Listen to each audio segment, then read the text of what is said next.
Assalamu alaikum. Thank you everybody for being here. The first part of this lecture, this is the title for the first part actually. I forgot to change it to reflect my focus with this one. I started by, and I'm going to actually go through these slides very quickly. I start by talking about the Islam, and what I mean by Islam. Again, these are some selective questions that I had in my mind for a number of years now about the situation of Islam. So lots of people who are like myself, who are interested in Islam, history, society, culture, religion, etc., are interested in this as a result of their questions that arise from the current time, from today. I got interested in the history of Islam as a result of these kinds of questions: what's going on, what happened, what was good, what was bad, and those kinds of things. I said what I mean by Islam in this conversation is a broad. It's again selective. It's subjective. Under way of looking at Islam. Islam is a religion, society, community, culture, and I tried to say in my first presentation there is reason to say, well, despite the diversity of Islam, despite the Chinese Islam, despite the Indian Islam, despite the African Islam, Spanish Islam, etc. But then there is a strong degree of unity as well. There's a very strong degree of unity, and I tried to give examples from for example, architecture. I started with the. I also said the interesting thing with Islam is Islam has that's a question. Does Islam have any imperative to spread Islam? Any let's say scriptural imperative? Does the Quran tell Muslims to spread Islam? Not as an order, maybe, but as an inspiration. Maybe as an inspiration, really, but You dawah. But for example, think about the Bible. There's a very strong, very clear case in the Bible. Evangelize. It's literally, the Bible says, teach the Bible to peoples. All these peoples go. That's why you have lots and lots of translation activity among Christian communities, right? The first dictionaries of many Muslim or Eastern languages are built by missionaries, right? The first dictionary of Persian, the first dictionary of Urdu, the first dictionary, well, English and, let's say, Persian, English and Arabic, or French and Arabic. So there's very strong imperative to spread Christianity. In the Quran, there's a very, very strong, maybe an equivalent idea of being a good Muslim, being a good community. And then that verse, I said, may be one of the verses that provided the inspiration, a very, very strong central principle to Muslim civilizations to define who they are. What is a Muslim, right? What does a Muslim do? What sets Muslim apart from these people? Yes, the pillars, the arkan, and the faith. But then also this one, you are the best community, khayra ummah, right? The best community raised among mankind. You do good, amr bil ma'ruf, and then nahi anil munkar, and then you do good deeds, right? You believe in God and do good deeds, right? Like amal salih, right? You do good deeds. So a very, very central core principle in the Quran. I highlighted this again. Sorry for the very dim color here. I highlighted this verse, which appears a number of times. The idea that appears a number of times in the Quran as one of the driving principles in Islamic history, in people's consciousness, right? I talked about the way Islam emerges in a very dry area, but then, right, dry area means it's difficult to build civilizations. You need water supplies. This is a pre-modern society. For population to grow, you need agriculture. You can't really transport food, fresh food, right, at that time. So you need to be close to these sources of water, sources where you produce the food, then you consume the food at the same place. So this is why they built the city of Baghdad. The Abbasids built the city of Baghdad in between these two rivers, right, Euphrates and Tigris. And this is why in Nile, right, in the valley, in the delta of Nile, there has always been a major civilization because it sustains a huge population. Population will lead to, civilization in time. This is in the in this valley and so on.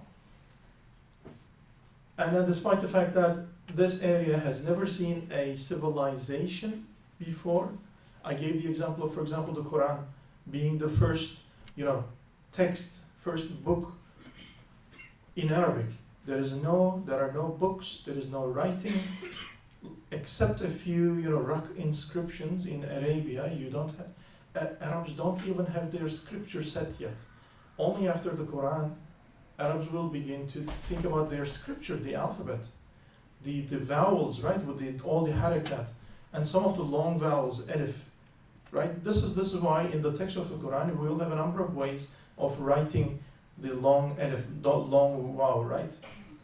I'm sorry, the long vowel. You have med, you have alif, and several kinds of ways of writing it. So it had to go through a number of phases of standardization, the Arabic alphabet, but it's only after the Quran itself is revealed. The Quran becomes this scripture, and Muslims develop an interest in studying, memorizing, reading, maybe teaching the scripture, right? But look at this, a whole history of Hellenistic, Greek, Roman civilization here around the Mediterranean, a very long history of kingdoms here, which is still alive. This kingdom of Aksum, does it play any role in the history of Islam? Does anybody know? I think everybody knows here, but just you probably didn't hear about the name. early Islamic history. Yes, the Neguses, right? Najashi, right? All these kings of Ethiopia. There is a civilization there. There has always been a strong civilization. Again, river valleys. Obviously, Egypt, not the same kind of contact in early Islam. And then the Egyptian civilization was was devoured by Roman civilization in the early Islam. But then in Persia, extended Persia, you have empires for a long time. You have some imperial conquest formations, not a very great civilization, but then still some political formations here in Central Asia, empires, kingdoms here. At the time of Islam, there's the kingdom empire of somebody named Harsha, right? He established a powerful ruler. And then dynasties, long dynasties in China. But here we don't have any history. If you want, what's the government? What kind of a government? Who was the governor of Mecca? There is no such thing, right? When we try to think about what we learned about Islam, we only know about Quraysh. There were some tribes, that's it, right? Quraysh was an important tribe, right? There is some history, they don't know their history well. Where does the Quraysh come from? When did they come to the region? Many of these things are not clear, but you know the history of the Roman Empire. You know the history of the Tang dynasty, they are writing it. They're keeping records of it. We know everything about these people. So, despite all these odds, Islam emerges, again, from a historical perspective, to become one of the most integrated, one of the most, it's called the first global civilization, the first global religion. Very quickly, about 1 century after the emergence of Islam, right? Let's say the death of the Prophet ﷺ, 632, right? 711, Muslims are here in Spain. 730, almost in central France, right? 750, they're in Central Asia, in Kyrgyzstan. Muslims are in Kyrgyzstan, Kazakhstan, Eastern Kazakhstan, like bordering China now, right? Mongolia, right? Around the same time they have approached the border of they're in modern Pakistan, basically, right? The Indus. So they are neighboring Indians, they're neighboring Chinese, they're neighboring these Turco-Mongol peoples of Central Asia, and then they're neighboring Caucasian peoples of the Black Sea, etc. So brilliant civilization, and then you all know about this history of growth, and then diversity. From the Mosque of the Prophet, the Masjid, the original Masjid, right? to the structure, and then looking at these examples like the Damascus, the Great Mosque of Damascus, learning from them. And then with more spread, Islam will become more diverse. Certain things will remain the same, right? The same direction of prayer, right? It doesn't change, you know, the 5 times, the Imam, and nothing changes. These things remain the same. But if you look at it, this is not the same. This doesn't look the same as the Prophet's mosque, right? But essentially, it's the same idea. Certain things are added. Sometimes domes, sometimes minarets, right? And this is from Cordoba. Just gave these examples to you. And then just in the meantime, I kind of wanted to give you a kind of like take a pause from this and then bring this back home a little bit, especially for those of you who weren't here in the first presentation. This is in Chicago, right? This is from actually this Spanish Muslim mosque, which was turned into a cathedral, a minaret turned into a bell tower, etc. This is Kansas City, right? This is Chicago, downtown. This is still there. Different script, the same alphabet, the same Quran, right? The same vowels, the same consonants. Different script, different fonts, right? Are developing, different tastes are developing. And then Islam becomes an inheritor, sometimes a replacer of all these ancient civilizations of the world.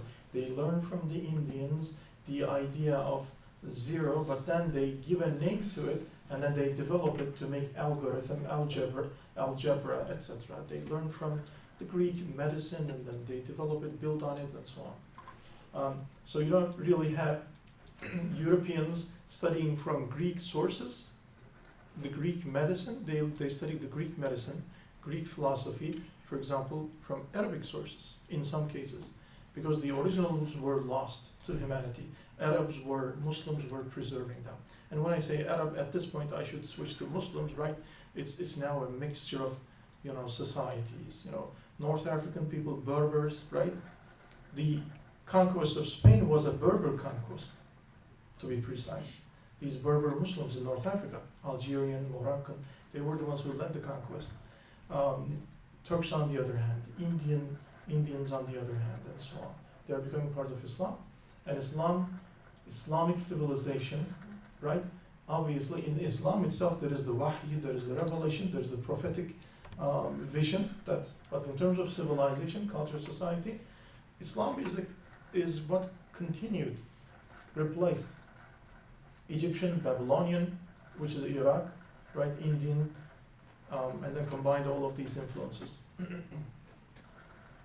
to develop one of the most advanced societies, right?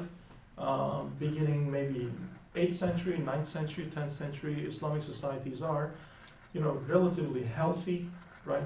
Relatively, compared to the rest of the world, wealthy, very wealthy, that's for sure.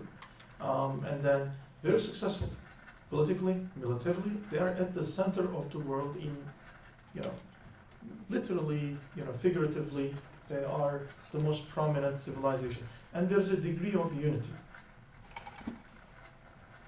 A couple of things changes at the course of Islamic history. One of these was the introduction of these Turco-Mongolic, tribes from Central Asia. This usually we think this starts around the year 1000, shortly after 1000. From the year 1000 on, these Turkic speaking, Mongolian speaking, but Islamized, they converted to Islam. Peoples will begin to have a very strong, prominent role to play in administration, for good or worse. That's a complicated thing. I don't want to get into this. But then they bring their own. So that's an Iranian kind of a mosque, and the idea of Iran, right? Just showing you the stages. This was the Abbasid mosque, the mosque built by the Abbasids.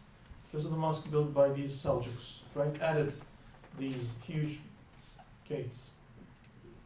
and then new forms, the introduction of Islam into northern India, right? And then it's going to be the south, from north to south, the Deccan. And then new styles, new forms of writing expressing Islam, right? And Islam will continue to spread. Look at this very clearly as a result of contacts. Mali is not there still as of 1200. Populations south of Sahara will begin to convert to Islam only after this period. And look at Sudan, the country of Sudan. They are going to come under the influence of Islam only in the 16th, 17th century, very late. Also here, Indonesia, Malaysia, very late. Then there's going to be some challenges, right? Muslims will lose their prominence in Spain. You all know this history. Anybody know the term for it? It's called Reconquista. The reconquest of Spain by Christians, right? From Muslims. It's in the context of the Crusades. It's a similar, simultaneous, really, and it's very related. When does the Reconquista end? The reconquering of Spain from Muslims. And does anybody know the date? 1450? Very close. 2. Closer, 38 years closer. 40 years closer. 1492. Yeah, 1492, the same year, as we all know, I think, Christopher Columbus lands, discovers these islands, right? And then which eventually will become a new continent, America, right? The same year. Christopher Columbus was himself part of the same climate, same environment, same campaign, same group of people who participated in the Reconquista. And his patrons, the people who commissioned Christopher Columbus's expedition were the conquerors, the people who finished, won the Reconquista. Isabel and Ferdinand, right? The king and queen of the unified Spain. Anyhow, so these are all related. Muslims will face with the Crusades. We all know this history. I'm not going to get into it. This is modern day Lebanon, Palestine, those areas, right? Israel now, and part of maybe Syria as well, modern day Syria.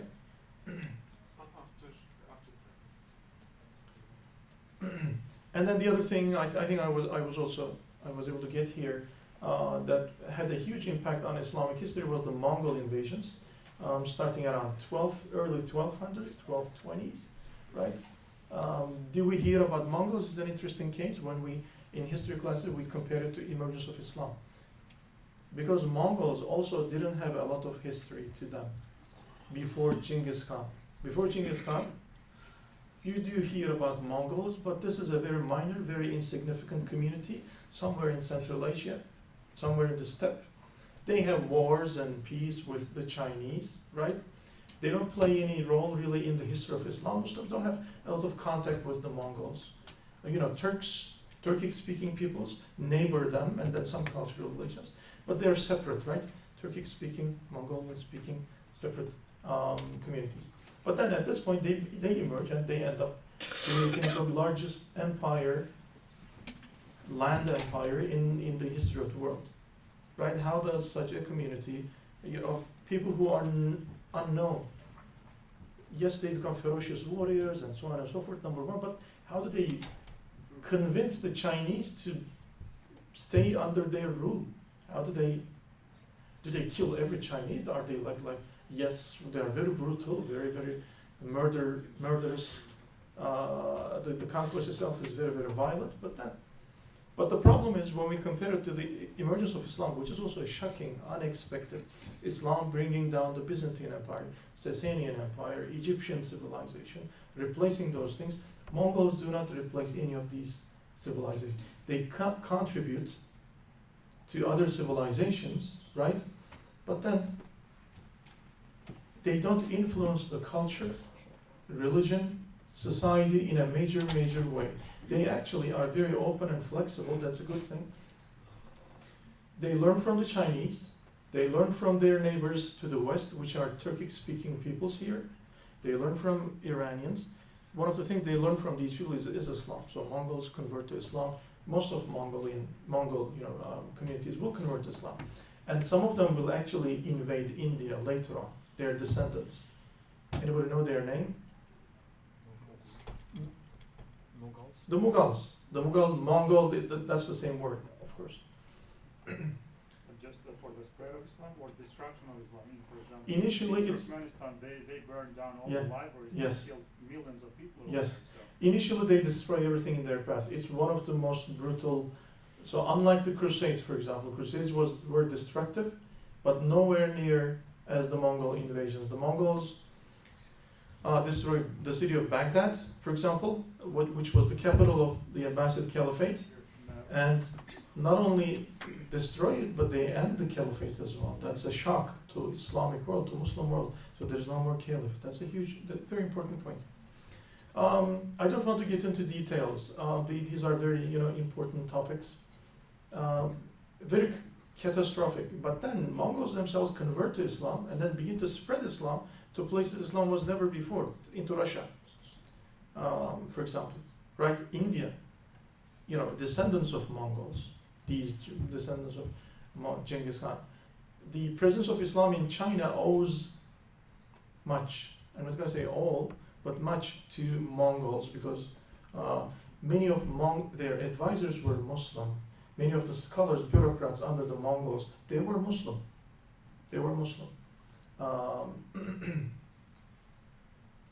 This is after the initial, of course, destruction. Some of these cities, they never recovered. The city of Mar, the city of Samarkand, Bukhara, of course, but Samarkand and Bukhara, they recovered later, under Mongolian successors like Timur. Nishabur never recovered. Lots of scholars died during Mongol invasions. We don't know how, when, what time, where. We just never hear about them. So the last time they were heard from, it was just before the Mongol invasions. Nobody knows what happened, because when Mongols arrived, they kill everybody. Not just everybody, they kill all living beings. It's a punishing campaign. They kill dogs, cats, everything. Everything. It was very, very destructive. Initially, right? So that's a mosque in China, in the city of Chang'an, called Xi'an. Right? I showed you this, and then Islam spreads even further. That's also as a result of trade. That's partly as a result of conquest, Mongol conquests.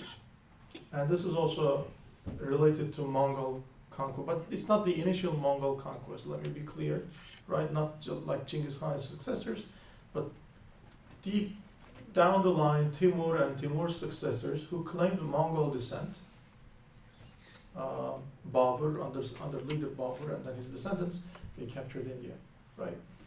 But look at this. So they're enjoying a very advantageous position.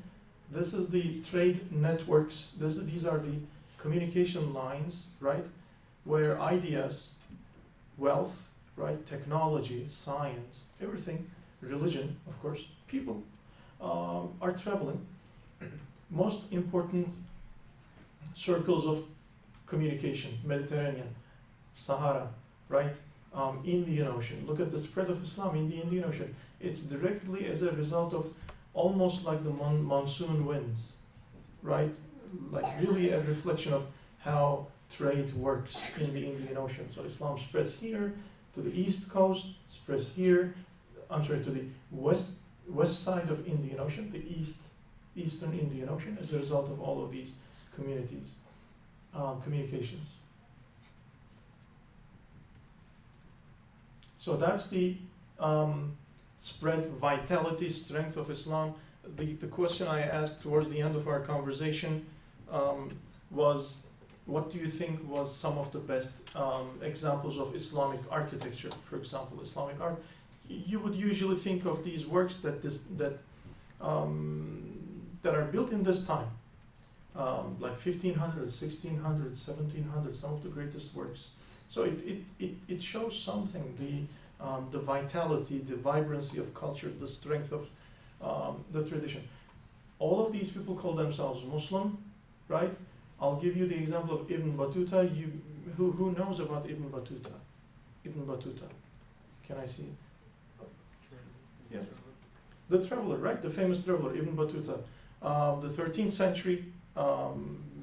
He is from Tangiers, right?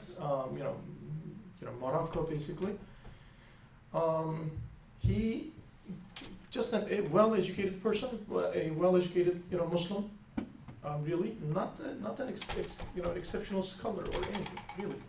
But then he decides to go on pilgrimage, and then this pilgrimage becomes a decades-long travel around the world, really. And then he leaves us the largest, the most detailed, the most important work of travelogue, a travel account, 3 times more than Marco Polo, for example. Marco Polo is famous, but then he covers south of Sahara, east coast of India, right? East coast of Africa, the Indian Ocean, down to the Maldive Islands, right?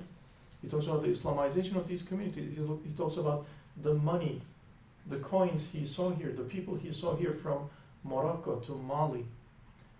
So his account really is a demonstration, illustration of how well connected Islamic world was, from China to Central Asia to Anatolia to Africa, Indian Ocean, and so on and so forth.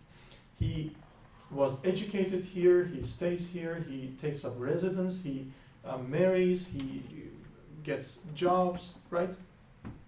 All around the Islamic world. So what makes this possible? We call it Islamic universalism. So there's a degree of unity, a standardization across the Islamic world, which allowed for smooth continuity, smooth communication, and then really benefited the whole society. Can somebody give one reason, one way this Islamic universalism was achieved? One major way of communication. Everyone knows it, but just yes. Islam is the only major world religion to have such a conference, annual meeting, right? And it's like compulsory, right? I mean, not on every single person, but one person from this room will be on Hajj, right? That means something. And the next year we meet, this one person can come back here and then talk about his or her, experience, what they saw there, and then a degree of, like people come closer. We feel closer. So let's say, Professor Wahab will go on a Hajj, inshallah, and then next year he's going to say, well, I met this Muslim from Indonesia. I met this Muslim from Nigeria, and then this Muslim from Kazan, Russia, and whatever, right? Netherlands. So it will make us closer to those people. It's kind of like creates all kinds of bonds, attachments. He's going to bring some gift to me, hopefully, right? Let's say with some Indonesian, Malaysian cultural elements to it, right? Maybe a Quran that is written in the script that is common in Russia. So this is very important. Think about these things. So it provides vitality. Genghis Khan and Mongols destroyed the Islamic unity in the form of Abbasid Caliphate. The Caliphate is gone. Look at this. Muslims are experiencing a question, a problem, a moment of problem, a crisis. What are we going to do now? The Abbasid Caliph. The Caliph is gone. So do we replace him with someone else? What do we do? Eventually they decide, no, it's working. The Hajj is making it work. The Hajj is what makes people feel, united, and then travel for knowledge, rihla, right? Fi talab ilm. So Islamic, in the pre-modern Islam, you want to study with someone, a scholar, you don't just pick up his book from the shelf and read it. No, you need to go to that person, read the book with this person, and then, this person listens to you, you listen to this person, from the mouth to the ear. Communication is very important, travel is very important, very active, very vibrant community. And then to give an example of the strength of the Islamic world in this period, right? I'm trying to make the case that Islam is still very vibrant around 1500, 1600, very rich, colorful. It's still growing, it's still innovating, right? It's still progressing as a civilization. One good example is the gunpowder empires. That's what we call them. The Ottoman Empire is a major example of this gunpowder empire. And we can talk about what it means later on, but I don't want to get into the details much. The Ottoman Empire emerges as a tiny, like a principality from here, and then grows to become one of the largest empires in history and one of the most successful empires. At its peak, it's the wealthiest empire, wealthier than even Spain, but think about it, Spain includes Latin America, right?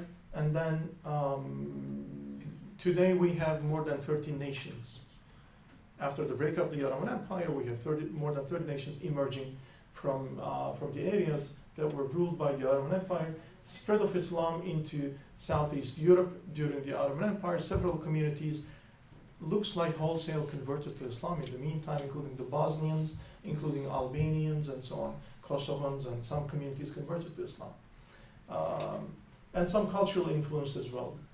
And they are involved in European affairs. The reason we have Protestant Christianity, or let me say, without the Ottoman Empire, we probably wouldn't have Protestant Christianity. That's very clear. That's very clear because the Ottomans are supporting Protestants, Martin Luther and his people, right? These small princes against the large empire that the Ottomans are, at war against the Vatican, against the Pope. So the Lutherans, the Protestants, the Calvinists later on, right? From France to Germany to Netherlands.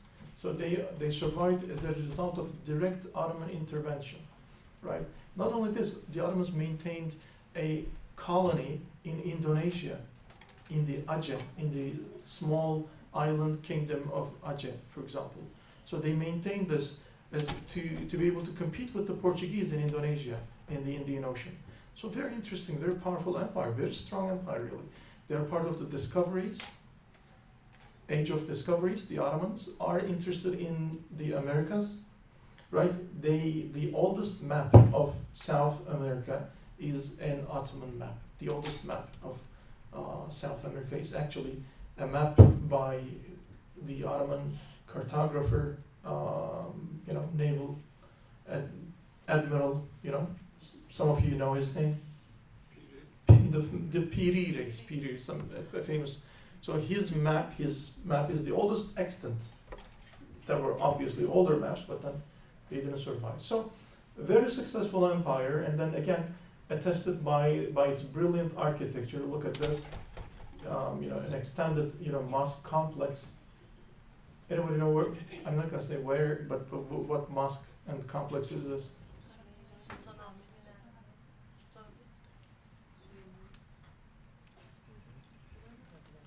It's Sultan Ahmet. Yes. And this is obviously, of course, ISOM. And then Islam the spread of Islam in India under the empire we call the Mughal Empire. The name comes from Mughal, right? Mughal, and then these are actually descendants of Timur Lenk. Timur himself he descends from a Mongolian tribe, Barlas tribe. His family speaks Turkish. By this time, these Mongols have converted to Islam and they Turkicized. They're speaking Turkish. And then the emergence of beautiful architecture and culture in this region, and finally in Africa under very prominent leaders like Musa, right? Mansa means king. The emergence of indigenous Islam and native Islam. This is African, West African, South Saharan, Nigerian, Malian Islam. Timbuktu, the city of Timbuktu, becomes one of the most important centers of Islamic learning. Maybe you didn't know about this. When we talk about Islam and science and scholarship, we usually think about those other cities. But the city of Timbuktu becomes the place that produces some of the greatest scholarship in the whole Islamic world. Still, the libraries of Timbuktu are among the richest libraries in terms of Islamic culture society. Anyhow, So what the question again is, so this very, again, Islamization of Indonesia, and then an Indonesian Islam. I would say it still looks the same, but it looks still local. It looks Islam, it looks Islam. It doesn't look Arabian. It doesn't look like Mecca, Medina, right? It doesn't look like Arabia 600. So these Muslims at the time, when they tried to imagine the best Islam, they combined the essence of Islam with what they saw, what they had as the best form of architecture. Not just materials itself, but the taste, the aesthetics as well. So that's Indonesian Islam. And then by this time we have a number of very prominent Muslim communities in contact with the rest of the world.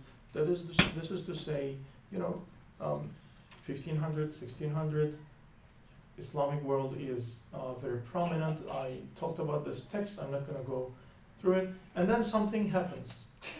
This is not part of Islamic history. It will become part of Islamic history. It starts as a separate development, right, in Europe.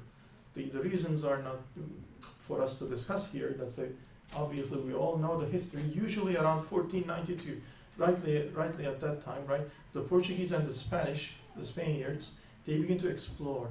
They begin to send these caravels, right, these ships to explore first of all, the Atlantic Ocean around Africa, and then the Portuguese are the first to arrive in these places, right? This is Aceh, the Ottomans, this is the place I said the Ottomans are competing against the Portuguese. They didn't succeed in a major way, but still.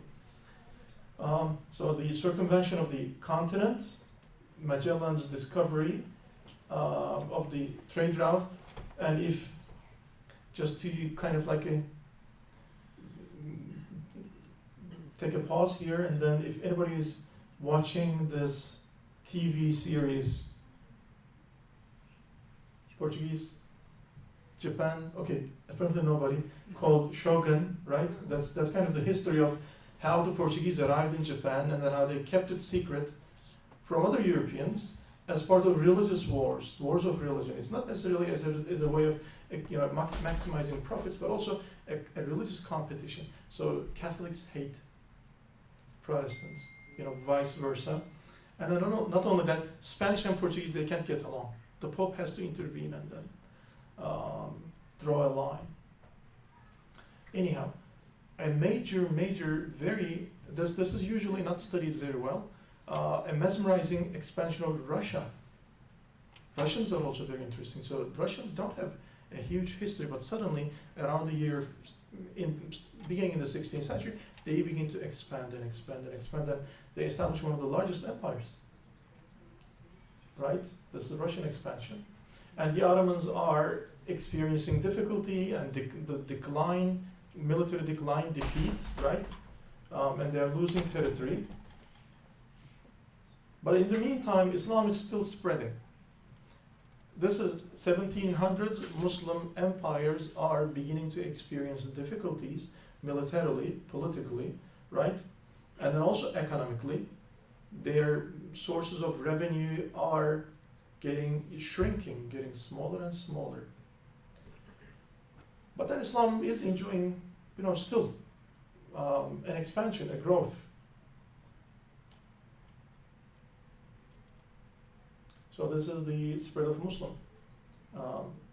And then this is the map of decline of Muslim control, Muslim power, political power in India. Really begins here. Does everyone know the 7 Years' War? The 7 Years' War. Any college, any high school grads here? French and Indian Wars. It's called French and Indian Wars here. France and England, they go to war, and England wins the war, and as a result of this victory, they retain some of French colonies around the world, right? It has impact in India. And then a control of, beginning with Bengal area, right? But then the larger historical India, right? And it's pretty much complete by 1850. right? A control of, and then it's really not a necessarily a political conquest. It's actually a mercantile conquest. And these are rebellions against British control. It's East India Company, right? Okay, I'm going to again refer to a movie. I'm sorry, just for a pause. But I forgot the name, that's the thing. There was this movie in Telugu language which was very famous a couple of years ago, I think 2 years ago. Was it RRR? RRR. Did anybody watch that movie? Not. Yeah. So obviously it's historical fantasy, somewhere between history and fantasy, but it's kind of like an envisioning of the situation on the ground in India with British administrators, this arrogant and then disrespectful, and then not just this, there's colonized. It's more than that, of course. And the fight of the Indian people against those these colonizers, British colonizers, right? It's very prominent. Iran shares the same fate, divided into areas of influence by the Russian and by the British, right? India comes under Dutch control, the city of Jakarta itself, and then this expansion of Russia, amazing expansion of Russia, right? To include even Mongolia as a sphere of influence at least, right? It's amazing. So this is, I'm going to skip this and then try to come to the end. Africa. Did anybody hear the term the scramble for Africa? Nobody? Okay. It's 1850s, 1860s. European nations organized a conference called Berlin Conference, and after the idea with the conference is basically there is this continent called Africa and we want it. How do we divide it without fighting each other? With being civil, right? And then, it's very interesting. Yes, when the Spanish first arrived in Latin America, and then they say they begin to enslave native peoples of Latin America. Some Spanish find a problem with this enslaving and so on, and then this matter is brought to the Pope, and the Pope says you cannot enslave Latin American people. He says it's not fair. After all, they're not African. That's what the Pope says at the time.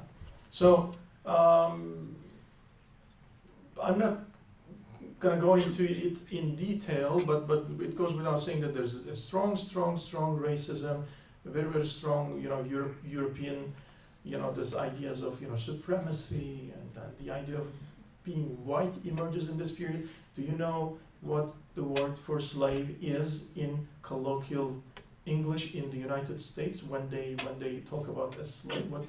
What the word? Does anyone know the word they used? So when they say, well, I'm going to sell 10 slaves, I bought 10 slaves, 20 slaves arrived from, Ivory Coast, and then I'm auctioning them, and then, so what's the word they use for slave? Mabla. Say it again? Mabla. No. The N word? One of the N words, yes, Negro. They call Negro. They don't call them slaves. They call them Negroes. What's the problem in that? They call them black means slave. Negro means black, of course. So black means slave. They don't call them slaves. They call them blacks. I'm selling blacks. So black is a slave, is an uneducated, is somebody who's bound, who's not free, who's less human. And then there's going to be a science about it. They're going to say, well, their brains are not developed and so on and so forth. We heard yesterday from Professor Mustafa, who is not here, I think. Okay, he promised he was going to be here. No. He was here. Okay, I'm kidding. That even today we don't really know how the brain functions, right? Anyhow, so the scramble for Africa.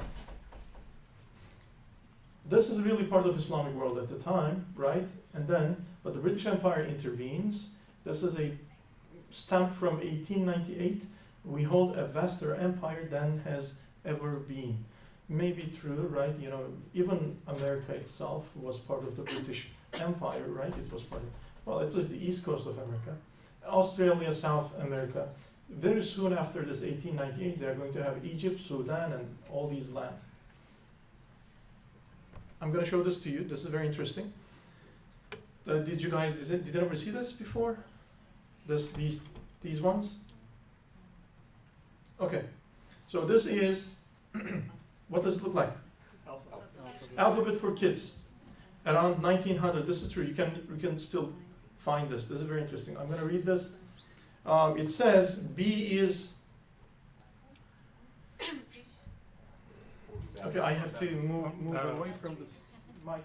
It says B stands for battles by which England's name has forever been covered with glory and fame. That's how you teach B. C is for colonies, rightly we boast that of all the great nations, Great Britain has one. And all great nations are supposed to have colonies, of course, right? Like Italy completes its unification, and then immediately, the year after Italy becomes, Germany completes its unification, and then say, well, we need a colony in Africa, of course. Great Britain, E is our empire where sun never sets. The larger we make it, the bigger it gets. This is why British kids have strong logic. You know, the larger we make it, the bigger it gets. I is for India, our land in the east, where everyone goes to shoot tigers and feast. Look at the everyone. Look at the guy who's shading the everyone. And then these cute tigers and lions. Some of them are out of place, I think, but that's not very relevant. And look at the K is for king. Once warlike and haughty, Great Britain subdued them because they'd been naughty. Look at the kings here, and then how they're subdued. This is 1900, but when Europeans in 1900, I have lots of things to say, but I know you guys have the same things, so I'll just skip them. So N is for the Navy. We keep split that. Navy is very important. Navy is what made British Empire the British Empire it was. And the Navy was, the British ships were produced where? In the docks of New England, very cheap. So it's a colony of the United States for a long time, right? Until the United States became independent. So that's Victoria, queen of an empire on which the sun never sets, the famous expression. And then the bringing of civilization to the poor peoples of, you know, the rest of the world, basically. Non-Europeans. Barbarians. Africans, Indians, Turks, whatever, Muslims, Chinese, doesn't matter. Look at these barbarism, and then this is called mission civilisatrice. Mission civilisatrice. It's civilizing mission. We're doing it for the benefit of you guys, right? We're doing you a favor, and lay the liberty, lay the civilization, of course. Who knows the white man's burden? Some of you must know the white man's burden. The white man's burden. Anybody heard this term before? It's very important. It's a very, very important term. Everyone needs to, well, the white man's burden is actually it's not a soap. Look at this. The first step towards lightening the white man's burden, who is an admiral, is through teaching the virtues of cleanliness per soap. That's an ad I made from in American media. The white man's burden is actually a poem by somebody named, anybody read or watched Jungle Book? This movie, the kid in which looks like it's set in India, right? A kid, you know, in the jungle grows up with tigers and light, whatever.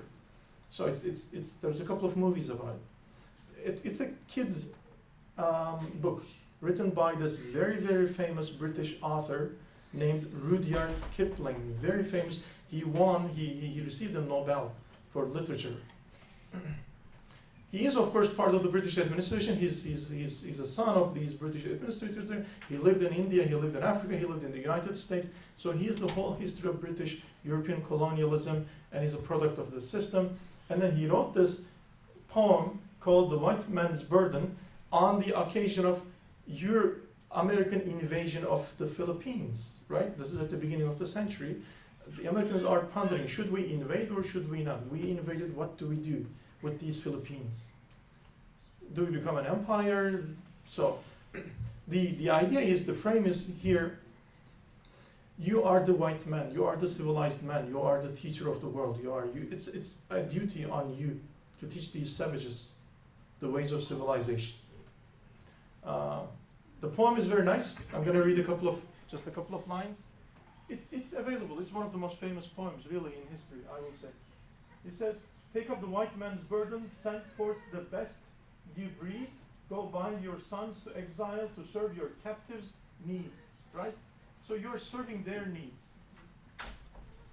"To wait in heavy harness, unfluttered folk and wild, your new-caught sullen peoples, half devil and half child." And I mean, it gets better as you read. It just, I don't want to take more time here. But look at this. This is around exactly the same time, pretty much the same year the poem was published.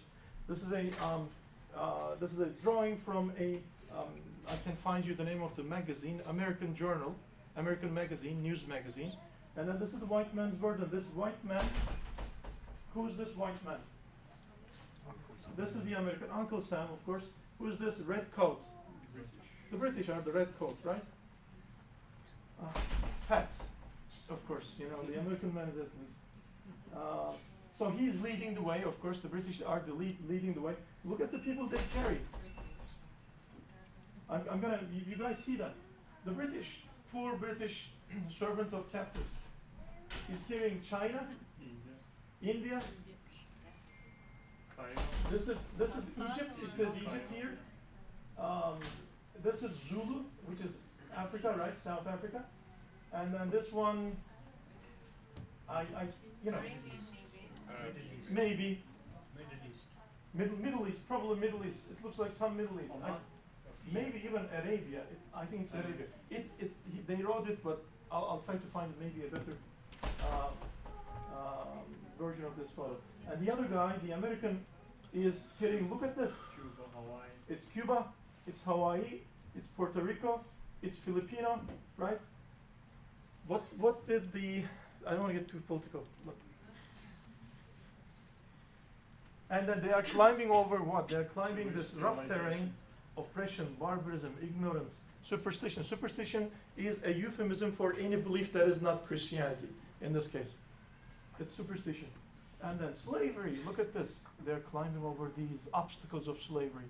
And then to attain what? Lazy civilization at the peak of the mountain. So this is how you complete civilizing mission, liberty and expression and so on and so forth. So it's to me, as somebody who looks at this, it's a hopeless cause. They're really deep down, drowned in racism and this arrogance, and it's a terrible situation. Okay, that's the white man's burden. That's again the Italians bringing civilization, and then these savages, Muslims of Libya, Ottoman Empire at the time, are fleeing because it's kind of like vampires seeing light, right? And this is the scrambled Africa. Africa becomes this. This guy is the Scrambler. Elon Musk of his time. I said I don't want to get political, but it's inevitable. I can't. You have to take the mic away from me. He is a great innovator, entrepreneur, and everything. He works in tandem with the British government. He's also a minister. He's one of the wealthiest people at the time. Cecil B. Rhodes. There is now a scholarship. You get the scholarship. You study in Oxford. At Oxford. So he's famous for building all these train lines, telegram, across uniting Africa. Look at what he says. I will read it. I know you can see it, but I wanted to read it aloud. It often strikes a man to inquire, what is the chief good in life? Is it the amr bil ma'ruf wa nahi anil munkar? Do good deeds? Be a good believer? To one the thought comes that is a happy marriage, another great wealth, and each seizes on his idea. To myself, thinking over the same question, the wish came to render myself useful to my country. A patriot. Nice. I then asked myself, how could I... And after reviewing the various methods, I have felt that at the present day we are actually limiting our children and perhaps bringing into the world half the human beings we might, owing to the lack of country for them. We don't have enough country. Why? We should have more kids, but we don't have enough country for these kids. Greenland maybe, right? He says, if we had retained America, there would be, at this moment, be millions more of English living. I contend that we are the finest race in the world, and that the more of the world we inhabit, the better it is for the human race. Just fancy those parts that are at present inhabited by the most despicable specimens of human beings. This is actually written by somebody. A human being wrote this. What an alteration there would be if they were brought under Anglo-Saxon influence. Look again at the extra employment a new country added to our dominions gives, and so on and so forth. This is they write about those things.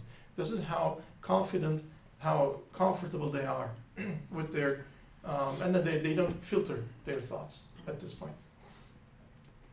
Of course, this is followed by a period of resistance, rebellion, revolution, intellectual reform.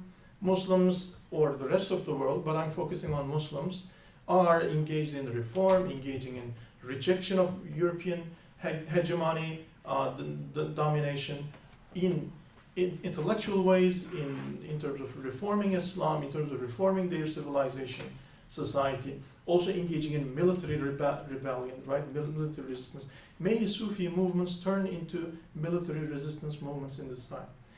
Not unlike the Taliban, there are some tiny connections there, for example, right? So these groups of young men studying Islam, at seminaries, at madrasas, etc., and then they feel it's their duty to resist. In some cases, militarily, right? Around the Islamic world, there's lots of resistance. So that's not, okay. So these I should have.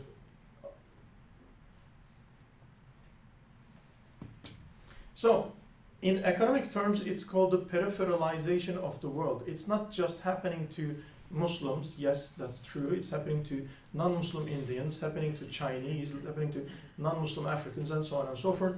A famous, economic historian, Immanuel Wallerstein, that's what he says. He calls it the peripheralization of the world. Right? The world, the European economy is at the center, and pretty much the rest becomes part of the receiving end of this new economy, right? And of course, there's going to be the ideology that is going to be deployed to legitimize this European economic hegemony, right?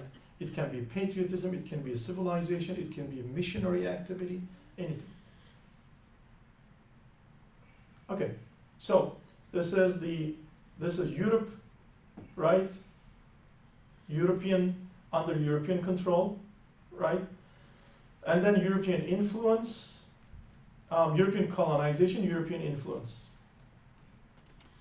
There is just a few pockets of lands around the world that are not under European direct control, European influence, European colonization, around like World War I, right? Then it's going to be the decolonization and so on. Anyhow, so this is just a very fast, very quick, a rundown of the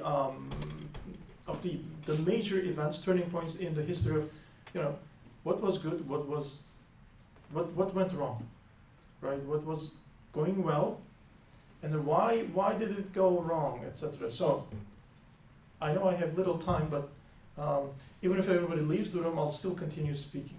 So that's what I'm going to do. Okay? Question or?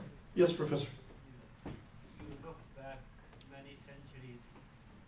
If you can look ahead 1 century, what do you see?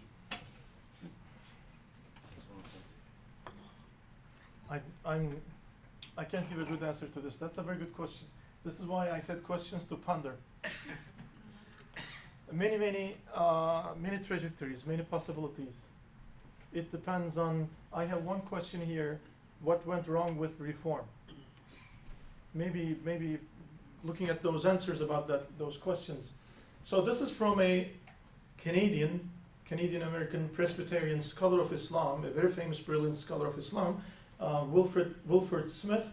He says the fundamental problem of modern Islam is a sense that something has gone wrong with Islamic history, The fundamental problem of modern Muslims is how to rehabilitate that history, to set it going again in full vigor, so that Islamic society may once again flourish as a divinely guided society should and must.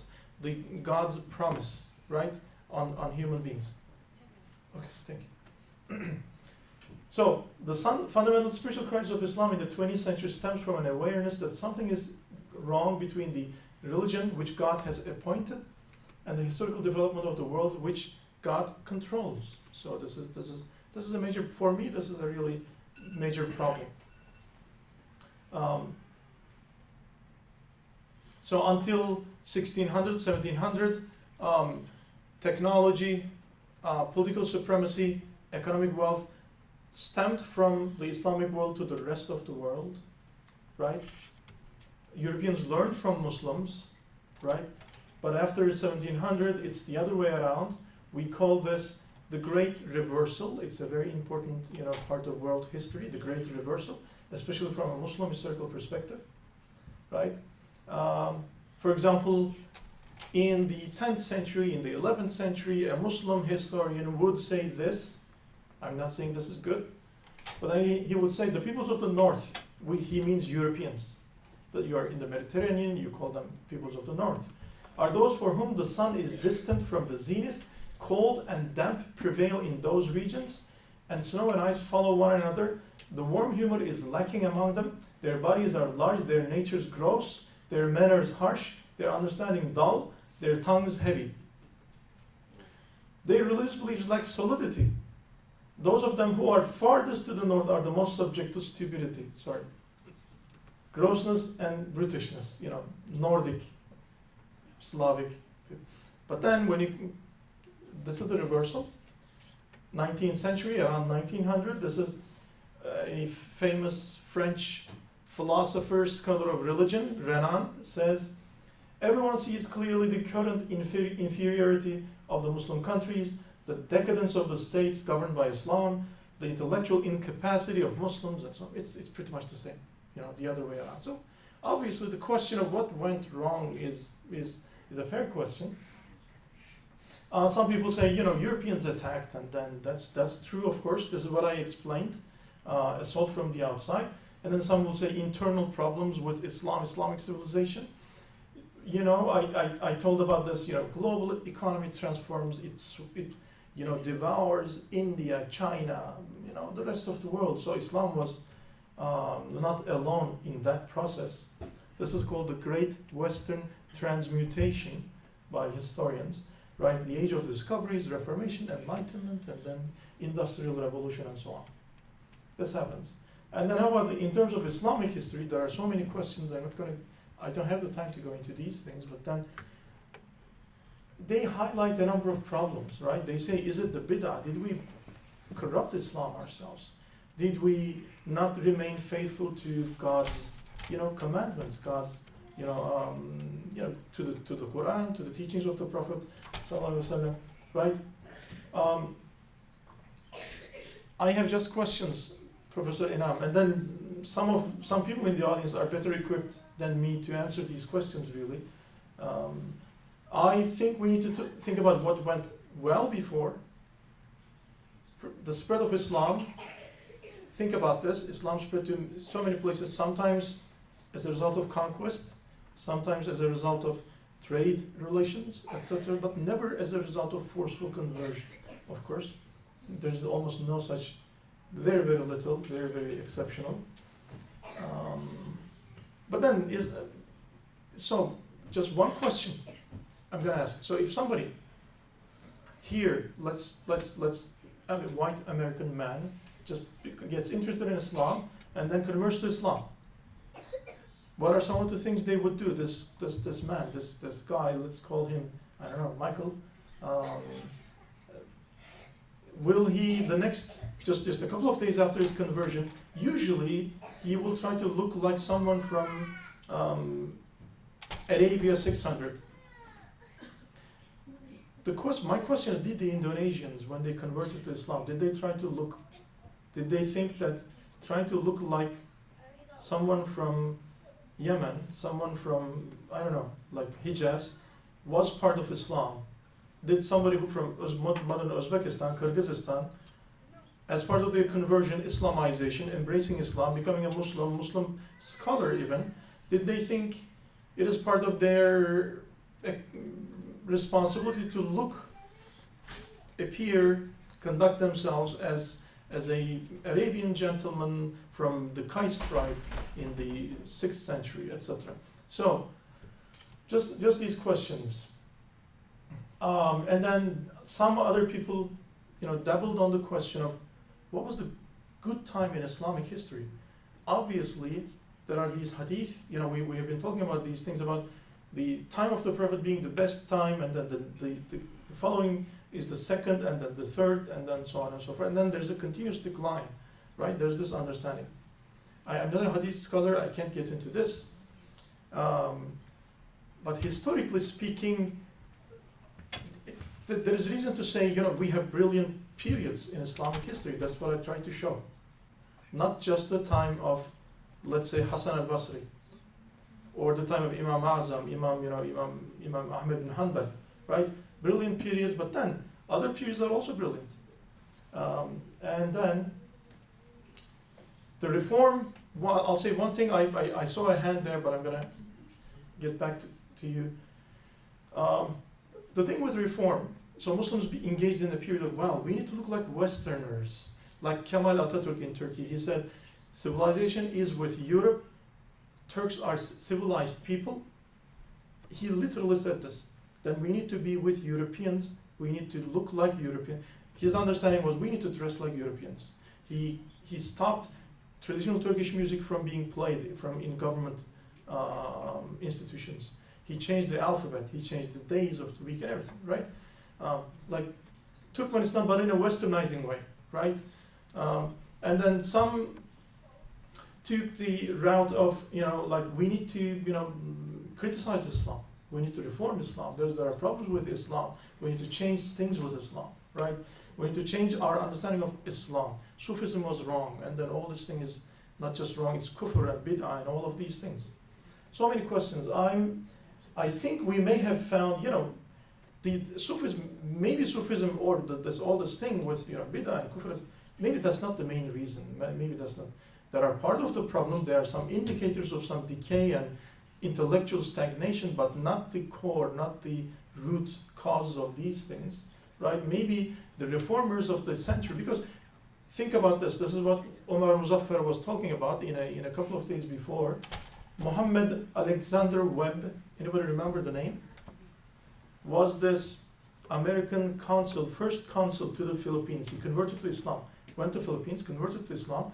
He became one of the first white American Muslims, prominent converts.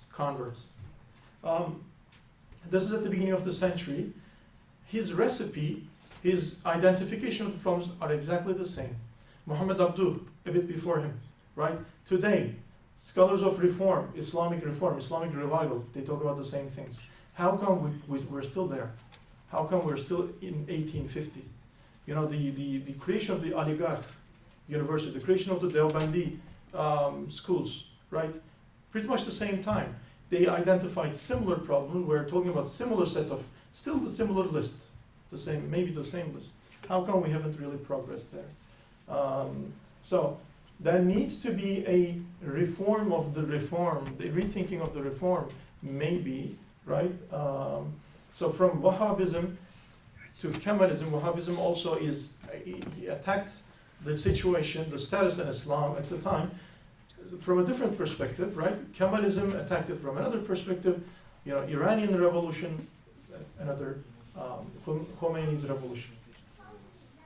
It may be good to think about Islam as a faith, Islam as civilization, and then reforming it in separate ways. And then just a couple of ideas, self-differentiating oneself from the politics may be a good idea. One example I want to give is Said Nursi, the scholar in the 20th century. The key quote attributed to him is during the World War II, his students would come to him and say, well, what do you think about the world war? What's going to happen? I mean, what's going to happen to Muslims? What's going to happen to the world? What do you expect, etc.? Everybody asks questions. He says, I'm not following it. I don't care. It's not my problem, right? It's, some people should care. Some Muslims should care. But some Muslims should focus on some other things, right? Self-differentiation. And then modernity is alien to Islam. It comes from outside of Islam. Yes, this is true. But maybe some of the modernity makes sense. Some of the modernity, some of the innovations, some of the findings of modernity is essentially in alignment with Islam. Maybe, let's think about this. That's so all these things about some progress. Maybe it's the progress that we lost, we didn't make, we should have made before. Right? There's this hadith about the wisdom, kalima al-hikmah. The wisdom is the lost property of Muslim. So whenever it belongs to a Muslim. And then, unfortunately, that's the thing. The colonial reality, the colonial history. It's difficult to be an Iranian and not be preoccupied with the West. Anybody read the Iranian Constitution? The Iranian Constitution. Take a look at it. It's a political manifesto about the great evil, the lesser evil, obviously, and then how to bring these down. It's really a political manifesto. It's in the preamble of the Iranian Revolution, Iranian Constitution.